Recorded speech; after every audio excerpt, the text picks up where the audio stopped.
Today is dyno day, but not dyno day for my car. I've already done the dyno for mine. It's gonna be for my friend's car, Jay. So Jay has a R34 GT-R. I'm sure you've all seen him in some of my other past Japan videos. Actually, not all of you, because a lot of you are new viewers or just haven't watched all my videos.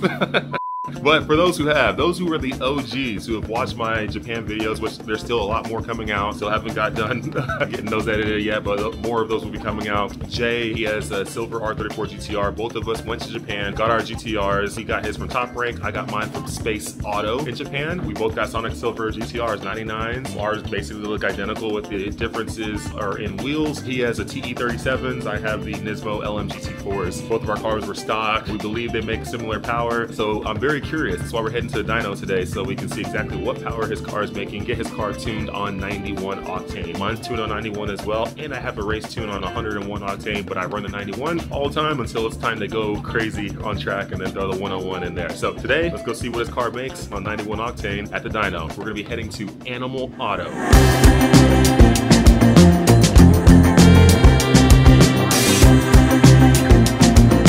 Now rolling on towards Animal Auto on the road right now, probably about 10 minutes away now. But yeah, for those wondering, you know what, hey, when you bring a 34 GTR or even a 33 or 32 GTR, or really any JDM vehicle over to the US, you know, why do you gotta take it to dyno and get it retuned? Well, it's not just for trying to go make power or do all that stuff. It's actually a safety reason. When you have a JDM vehicle that came from Japan, not one that was like made here in the States, but one that actually came from Japan, you gotta remember their engine mapping, their ECU mapping was mapped for their kind of fuel that they have over there. In Japan, their fuel is a lot better than the California fuel. Fuel here in California, 91 octane is the best you can get. Over there, you're running on like, it's somewhere in the range of like 95 to 98. It's like somewhere in that range. So it's a lot better. So obviously, if you bring one of those cars over here and you start running on 91 octane, will it work if you're just chilling and just, you know, driving normal, whatever? Probably, yeah. But if you're really wanting to get on it hard and have some fun, I think you could potentially do some damage to your car, because, you know, you might run into some pinging issues, some knocking, all that stuff. All that can occur, especially in the heat that we have here in the summer. Yeah, you add bad fuel plus a lot of heat, it's just not a good combination for motors. I'm not saying that the moment you just run 91, you hit it the first time, it's gonna blow up. That's not gonna happen. But I think over time you start doing some damage. And so it's better to not take the risk. It's better to get an aftermarket ECU, take it to the dyno and get it retuned and remapped. There's a lot of tuners in the world. There's a lot of tuners in the US. There's a lot of tuners in California. For JDM stuff, I'll always put my trust in Andrew from Animal Auto.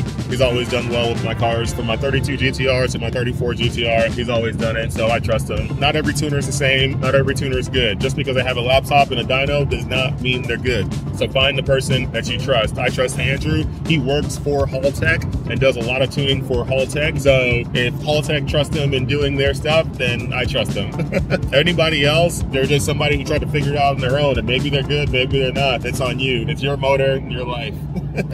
Driving them back to back yesterday, I have confirmed, for me at least, as like my personal taste, that the 34 is the best one, hands down. The 33 is really good, but the 34 is just the best. I mean, I've literally driven them back to back, and yeah. Is it something about it being a little older and more raw? I think that's what it is. It's very balanced. The funny thing is, it's not as raw as the 32. The 32 is raw. Like, if you look at it like American standards, I would say like a 32 is like a Fox body, right? Yeah. But better handling, of course, and you know, other stuff. But like more kind of like a Fox body. We get to the 34, like people like to think that, oh, the 33 is a successor to the 32, and then the 34 is a successor to the 33. Like, yeah, on paper, yes. But in real life, when you actually drive them all, it's like the 33 is a successor to the 32. Right. The 34 is a predecessor to the 35. They're just not connected.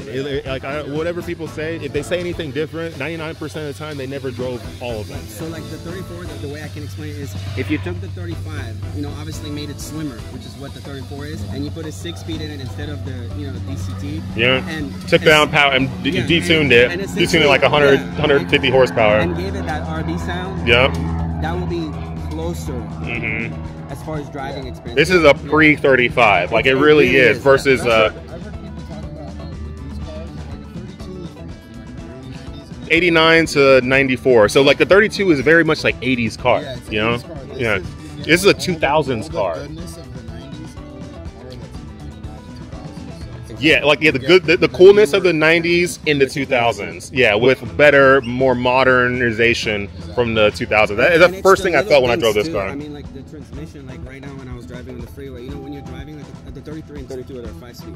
So you know, you're going 5-speed, going from 5 to 4 to pass somebody and back to 5 is a lot more annoying than when you're driving and you're in 6 and you go 5 and back to 6. Like even that little things, like just the gearing on this thing with the 6-speed, like people don't understand. Like people think, oh yeah, the 6-speed, whatever. Like it's not a whatever. Like the 6-speed makes this car. Like that is like one of the biggest differences going from the 5-speed to the 6-speed. Like some people don't understand how transmissions work and what they do for a car, but the gearing and how it makes it a lot more aggressive for this car. Like it, dude.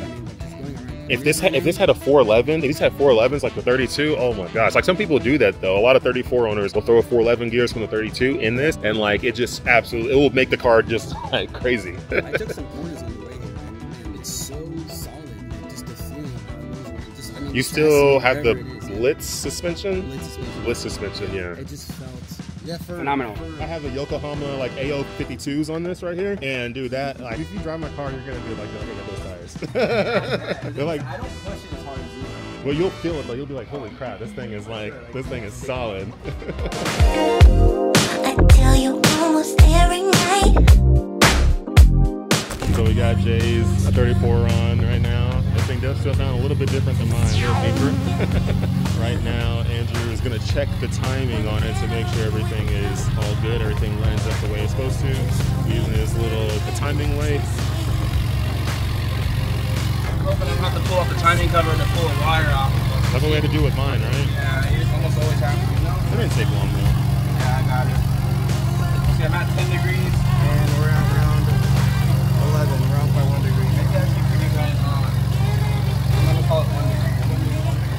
So Jay's car sounds definitely a lot more throaty than my 34 because you hear that, and I'm gonna fire mine on real quick so you can hear mine.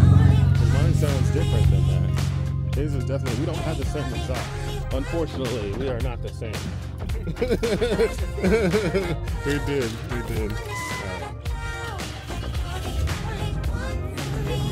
Way quieter. That's the mind. Way quieter.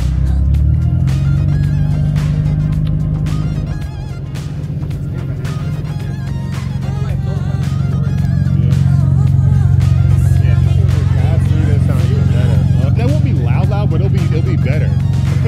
Maybe we'll see. Right now, they are getting everything prepped with Jay's car so that he can get tuned. So there's like some minor little things that you got to do. You got to check all this different stuff. I can't get into all the details on it because I don't personally know exactly how it works. But the tuner, Andrew, has to basically go through his whole little procedure, make sure everything is right before he starts hitting it and sending it with the car. So there's all these checks he has to do. He has it on the dyno. He's like doing different RPMs, checking different things just to make sure everything's all good. Once it's all good, then he can get towards tuning. So right now, the car's on a dyno. It's on a hub dyno, a dyno pack, and it's basically taking power from the hub and not from the wheels. So different kind of power numbers that you're going to see on this car compared to the cars that go on the actual roller dynos.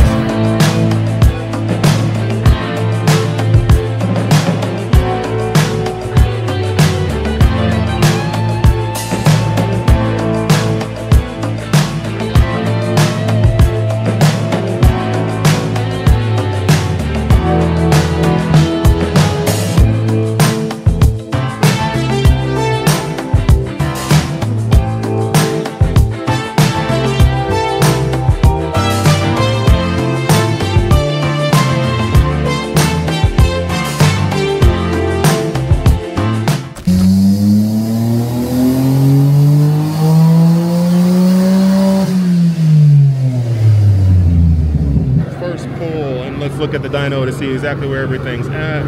I don't know if it's officially the official pull or not, but it was a pull. Let's see where the power is at for this thing. It looks like it's running at 10.3 PSI, if I'm not mistaken. Yeah, 10.3. Mine was like at 11.7. Yeah, 10 PSI. Mine was like at 11.7 or so.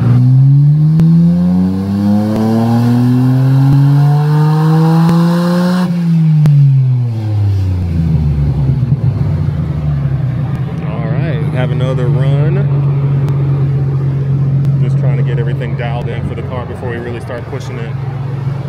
Gonna check out fuel pressure on the car now, because it seemed like the car was wanting to run a little bit lean in the higher RPM. So we're gonna check it out, because you know, maybe the fuel pump isn't doing what it's supposed to do, or something else is going on. Maybe it's a fuel line issue or whatever. Andrew put on a fuel pressure tester to test the fuel pressure.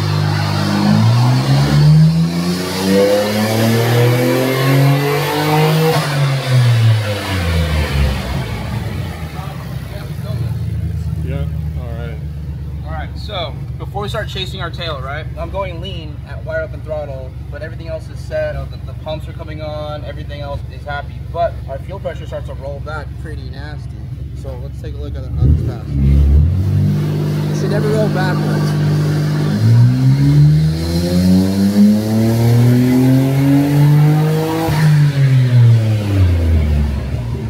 Alright, that's no good.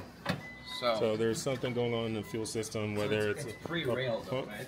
It's pre-rail. Pre-regulator. It's not a fuel. Pre-rail. It's before the fuel, Right. So how this fuel system works, right? You have fuel going into the rail, right, from this hose, feeds the injectors, and this regulator is what sets the pressure. The rest goes back to the tank. Okay. We put the sensor or our gauge before the regulator, before the rail, or you can measure it on the rail. They both would be the same thing. So let's investigate the wiring to the pump. Make sure that the pump is getting a true 12 volts. If not more, we could always add a relay and see if that fixes it up. It is confirmed that we are going lean due to the fact that we're losing. Not that I think you're questioning me, but you need to know what your problem is. Knowing the problem is half the battle. Right? Once you know your issue, now you know the remedy. So of course, nothing else. So it's definitely pre-rail, something in pump or full line, right? Would it be? It's a fuel pressure issue. Be a better worded way of saying it. Because no matter if it's here or there, we need to have a criteria to meet. And we're pressure isn't being met. Yeah, So like what are the components? The components are the fuel pump or the fuel filter or the line. Yeah, gotcha. Exactly. So those are the three components we're But fighting. from experience, I know for a fact that this fuel line diameter is okay. The fuel filter is okay to make sub 500 horsepower or whatever. My point being is the pressure dropping to 30 psi. Yeah. That's less than what we set it at idle. Yeah. So if you had to guess, if you had to gamble, you would say it's probably the pump Or the wiring to the pump. Yeah. or the wiring to the pump. Yeah. Okay. But I had wiring issues on my 32, remember? When I remember that. it actually burnt up. Well, that's when we went E85, so it was requiring a lot more voltage. Well, let's see if we can. The what? This bend right here. Oh, don't worry about that, man. Don't pull it back and let the battery. Oh, don't worry about that. I don't really care about that. So yeah, I moved the wideband from the tailpipe to the front because it has a cat. So I don't really trust the readings from the tailpipe, especially when I have a filter in between. So right after the turbo, where like the OEM O2 sensors are, we have our dyno's wideband there, and it confirms that yeah, we are genuinely going lean at wide open throttle. That's why I never really got in it the whole way, and I would be backing out early every time. You gotta be safe with the car. Yeah. It's a bummer. It's not really how I wanted to spend my day. I was telling this guy, this is gonna be an easy one. Stop. That's the thing. Sometimes even stock just ain't easy. You know, Well, it's a car. It's things go bad, you know. Yeah. It's a pump. It's not 25-year-old pump too. Is that? Not a Camry, and even then, pumps go out on Camrys too, you know. Yeah, probably way before 25 years. So what happened? What was the change? What was the difference? The output states for the speed control were inverted, so it wasn't telling the fuel pump to run full speed. Because it's all factory stuff. There's nothing like been modified on it. It's all factory, so it should be running on the factory triggers. Yeah. There she is. So it was just a settings issue that, like, once you got that corrected, it was reading right. What a great YouTube video. the better ending, right? Before it was that. In the Super Mario, it's like. I mean, but just to tell her, I mean, it is. That's the tuner life, man. You know, some days are good, some days are bad. Oh, this is great. This is why you have Andrew, who can think through all these different things. Right. And be like, okay. That was a good call, Andrew. You sure my fan on? Very good. These cars they're so heavily modified, and there's so many chefs in the kitchen usually that you gotta like check all your bases, right? You gotta sync the timing, put a gauge on. Now we can start finally tuning.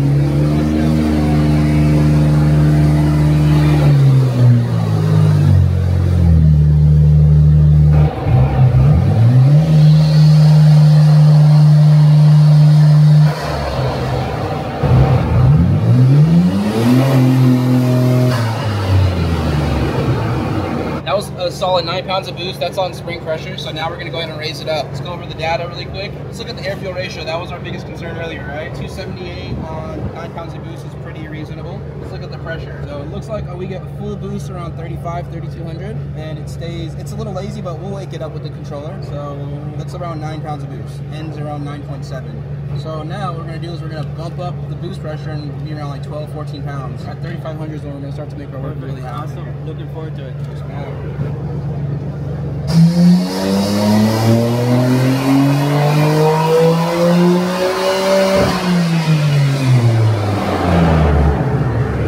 Alright, so another pull.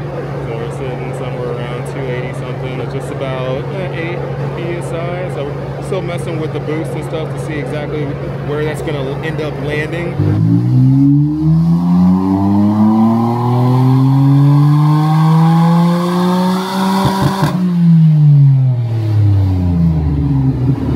So at 4,000, I want the boost to come up. Right here, I'm well under. I'm at 8 pounds and I want 10. The computer's putting out 41% work, and I said, give me 39. So I can keep giving it more work to make it happen without having the computer do some intervention. The problem here is I could put 100% in it and it still may not go up there. I'm tempted to just swap out the controller. Boost controller? Go ahead if you want to do it. Might. Cool with it. If it's easier for you, I'd rather. That's not that hard. Yeah. We can do that. So from my experiences, I'd rather not try to run the car, you know, like 170 times. I'd rather just like swap out the part. Oh, this is nothing. This is part of the process. Yeah. Oh no. I'm saying the moment you feel like that it's more comfortable just to swap it out, then yeah, let's do it. I Yeah. appreciate that. I don't want to waste your energy trying to fight something that's not moving. No, you're good. This is normal. It's a stock controller. It's not really meant for this. Then let's see if we can wake it up, and if not, we'll change the controller.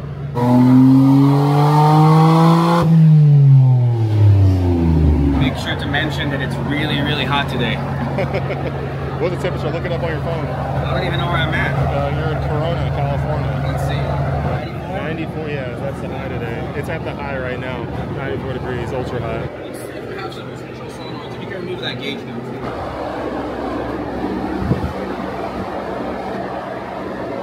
What's going to happen is he's going to change the boost control solenoid. He'll try to change that out so that he can basically be able to control boost a little better, so he can give it boost, because right now it's running like 8, 9 PSI. It should be more closer to like 12. And yeah, this seems to be like definitely a 34 GTR potential issue that you can run into, is the stock boost control solenoid or whatever controller just doesn't work well as far as when you hook up your Haltech and you're trying to control the boost. It's just not great for it. So, you know, it's probably best to just get yours changed out before you even come to the dyno, save yourself some time. Luckily, I believe Andrew has some parts here that we can make this happen, and he's gonna do it. And then we're gonna get back to trying to figure out what this power is gonna be on this stock R34 GTR by Jake.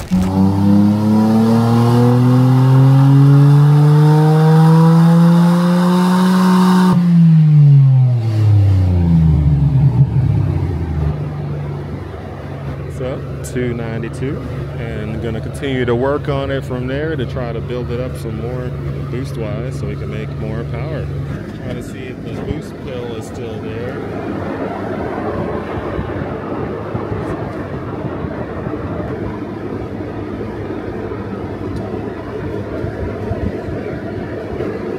I think it's gone. Yeah, I have it out.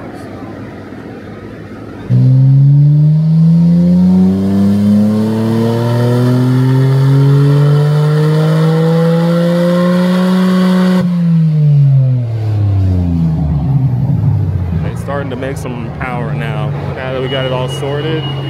320 something, actually probably 330, 328 to be exact. 328 on the power.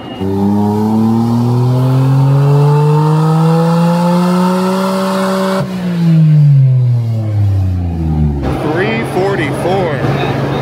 That's a pretty legit 344 horsepower to the hub on this R34 GTR stock with just basically blitz exhaust. That's it, nothing too crazy. 13.8 PSI, woo woo woo. 14 pounds of boost at 4,000, and it holds it pretty rock hard until the end. We'll add a little bit more duty cycle towards the end. Yeah, that's solid. And the AFR is still flat, 11.8. And the timing is probably good too, right? The timing's fairly low, but it's because we're all pump gas. But it's not knocking it, even it's not making any more power if I put more timing into it. So No, you know what to do. 19 degrees is what we're going to be at right now for this. The graph's looking good. Yeah, here's your first one. Air temp's a little hot. The what? The intake air temperatures are a little warm, but Because it's hot today? it's a little warm out, yeah. I want this to come down a little bit more. So, all right, this pass should be good.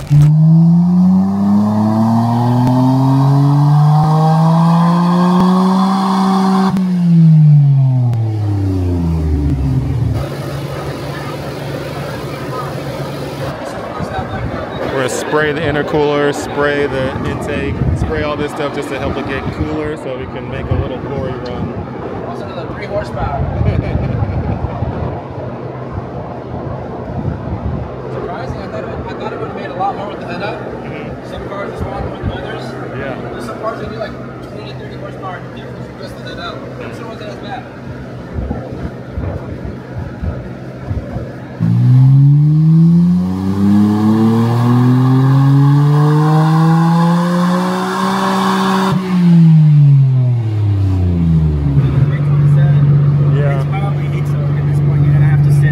An hour, and then you can probably run it. But we did get 344 when it was colder.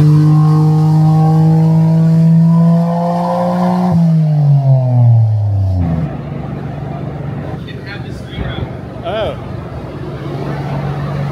You only made 100 horsepower. R34 GTRs only make 100 horsepower. That's it. All right, Andrew, so you got the 34 done. Jay's 34 is done tuning. We've been here, you know, a good portion of the day, just kind of working on getting all sorted. Yeah, worked through all the teething issues. We made what we expected on a stock R34 setup. Safety is our number one concern, you know, efficiency as well. Making 330 to the wheels is pretty expected with stock turbos and frames that they're on. And made 344 max. That was actually your max hit that you did with what, 13.9 pounds of boost? When we came back from lunch and everything was nice and cool, the first hit, yeah, it's gonna of course make a little bit more than usual. Yeah. So now that we got everything all dialed in, yeah, repeated the same numbers every time, which is what you expect. The tailpipe looks happy. It's still on a catalytic converter. It's still on soft injectors that are pretty much almost wide open. 90-something% duty cycle. So new injectors, a bigger turbo, and you should expect to see big power if that's the route you But want to go. he's gonna keep it. He's gonna keep this thing stock. Looks like me, we're keeping it fairly stock. We've done the big build stuff, but like stock and minor bolt-on stuff. I mean, I'm sure at some point we're gonna go E85. You know, obviously I just got that flex fuel sensor for mine. So he's probably gonna do the same too eventually, and then we're just gonna keep it minor stuff. I mean, it's an R34. The chassis is gold. You know what I mean? Like, it makes any horsepower you have shine. Yeah. So once you kind of actually get the, get bored with it on the track, and you really kind of want to pick it up, that's, they're tuner cars. It's really easy to kind of get more power out of them. Just give them more air, more fuel. Yeah. And then for all the people watching, right? I always tell them, like, the reason why when we get these cars from Japan, we always want to come and get them tuned is because the fuel that they run over there in Japan is a lot better than this 91 crap that we have over here. Which is true, because we're making the same power as they would out the box in Japan. We actually ran on the dyno prior. Yeah. The only difference is the timing map's been accommodated to the fuel that we have here. The 91 pump gas isn't that great, especially in summertime. Oh yeah. So hot. Yeah, we take some timing out of it. And less octane. It's just a recipe for disaster. It's a recipe for detonation. Yeah. A head gasket or possibly more. Yeah. So yeah, it's happy. The knock sensors are doing work. It has systems that are closed loop, so if it is knocking, it pulls timing. Yeah. If it is, too lean, it'll add some fuel. Or remove it and stuff like that. Yeah, but good. You always want a system that's going to work for the car, right? So it protects the car and all that stuff. It's always good to add sensors too. We got some sensors that we're going to add eventually. And I do like your idea of, say it's a stock setup, on max everything out. Give it some cam gears. You know what I mean? Move the cams to like accommodate the engine a little bit better. Yeah. So some cam gears, and then maybe an ethanol setup on the stock turbos and everything. You should definitely make a little bit more power than 91 octane. Exactly. Yeah, and it's safer. That's the thing. Safer power. Yeah. Not to mention, it's thankfully where we live, it's everywhere. You can go around the corner and get ethanol, so it's not really too much of a nuisance. It's literally around the corner. It's not a nuisance at all. Cool. Jay, how'd you feel about today and everything? I mean, it was car amazing. works. I mean, it was a very, very good experience. The car is healthy. That's a big thing. The car is healthy. We ran into a couple little things, but it was just fixing this, fixing that, just to kind of go. But like, it wasn't an issue with the car. We just had to get things sorted because when you're making changes with a car, right? You're changing from the fuel we have in Japan to the fuel we have here, and then once you're changing the ECU, is like all these different things that are like, now you add variables to make now you got to get all the variables aligned so everything talks to itself, right? Everything works right. Once we got all that sorted, boom, your car was rocking and rolling. Amazing. The car is super good health. Yeah, we hit higher numbers than we thought. Sounds good, and we learned a lot today. But I would just say for anyone going to the dyno, even if your car is like perfect, which the car is perfect, just always be ready to just have little issues here and there. Meaning, with the calibrations, adjustments, with dyno tuning. I'm a big fan of like data, having fuel pressure sensors, oil pressure sensors, information to actually make a good educated change on, right? You're not just just throwing shit at the wall. You're not like, oh, let's just see if it's this. So it's very methodical, but it does take time. You know, we showed up here around 9 o'clock, and it's what, maybe 1, 2 o'clock now after lunch. So, and yeah, make sure you put water to your dyno because they will cry at you. They get hot. We went and got some in and out though. It was good. Cars are looking good though. Super solid day. Always great to enjoy these 34 GTRs, and super happy we got a chance to come here to Animal Auto and get these cars tuned. So, well, not these cars, his car tuned. Mine's already tuned. It's good. Now we had to get his car tuned on 91. Now it's safe to drive, makes solid power. Mine made 330 horsepower to the hub on 91 octane. His made 340 something. He has a couple of different parts on his, so that's probably where the variance is. He's also making more boost. I was 11.7 pounds of boost. He's like 13.9, basically 14 pounds of boost. So he's making over 2 pounds of boost more than me, so that helps him out with a little additional power. But still, overall solid day. I'm super happy with all the results. I'm just happy he has a great car to now drive home and experience here in sunny SoCal.